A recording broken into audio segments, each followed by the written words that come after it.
breaking news today. Please subscribe and then check notification box to get all breaking news alerts. State of emergency has just been declared. In a shocking sudden move, the government ordered an urgent state of emergency, ordering all residents and visitors to stay indoors.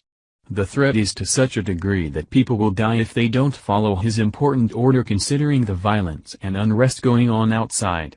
Declaring a state of emergency is not an announcement made hastily or without warrant, and there's a good reason the local government felt it was absolutely necessary to preserve human life in an area that has become a war zone. In what was supposed to be a relaxing and enjoyable vacation time, turned into a complete nightmare within hours surrounding one particular resort popular with tourists. Vacationers were warned not to go to this particular destination and they didn't listen. Now they're all locked indoors waiting for the gunfire to end, when it will be safe to go outside again, which may not be anytime too soon. Fox News reports. British and Canadian tourists were warned to stay inside their Montego Bay resorts in Jamaica after a spate of violence led officials there to deploy soldiers and declare a state of emergency. The British government on Thursday advised its citizens visiting the tropical island that they should limit movements outside of resorts and exercise caution if traveling at night. Police have said they will take a zero-tolerance approach to crime in the parish of St. James, where Montego Bay is located, and nearby communities that have seen an increase in killings that officials blame on gangs and lottery scams. On January 19, Canada advised citizens visiting Jamaica to exercise a high degree of caution while traveling in the country. Jamaican Prime Minister Andrew Holness said in a statement that extra steps were needed to bring the parish of St. James under control and restore public safety. Travel to and from the airport or for excursions should be undertaken with organized tour operators, and transport should be arranged or provided by the resort hotels, the UK Foreign Office advisory states.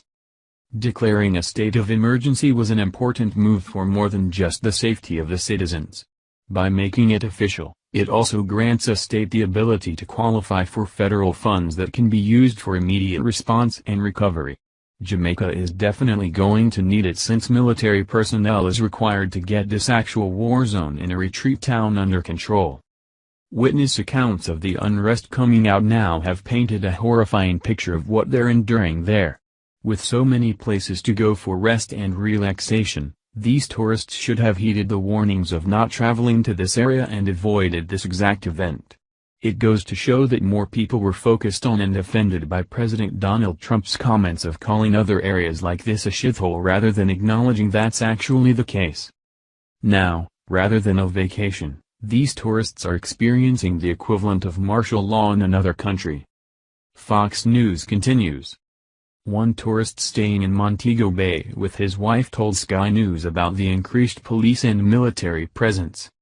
He said, "We have seen an increased military presence going in and out of the resort, vehicle checkpoints, and inside the resort we have seen police boats which have come up to the resort," said Daniel Blakey.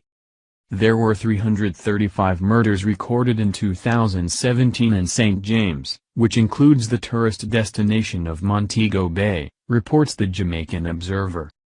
The latest State Department travel advisory issued January 10 warns Americans to exercise extreme caution when traveling to Jamaica. It warns Americans not to travel to areas including some areas of Kingston and Montego Bay. Violence and shootings occur regularly in some areas of Montego Bay, it says. Violent crime, such as home invasions, armed robberies, and homicide, is common. Sexual assaults occur frequently, even at all-inclusive resorts. Local police lack the resources to respond effectively to serious criminal incidents. The state of emergency gives police additional powers, including the ability to search and detain without a warrant and shut down businesses. A curfew has been imposed in both St. James and St. Catherine Parish, west of Jamaica's capital of Kingston. Police in St. James also released photos of 5 men wanted in connection with various crimes, including murder. If people were more focused on the horrific reality that exists in some of these countries than the words used to describe the very real scenario, then they would be safe today. Instead, They would rather make Trump look like the bad guy and prove their tolerance by traveling to these war zones and putting themselves in direct danger. These tourists are paying a lot of money for a vacation spent under martial law.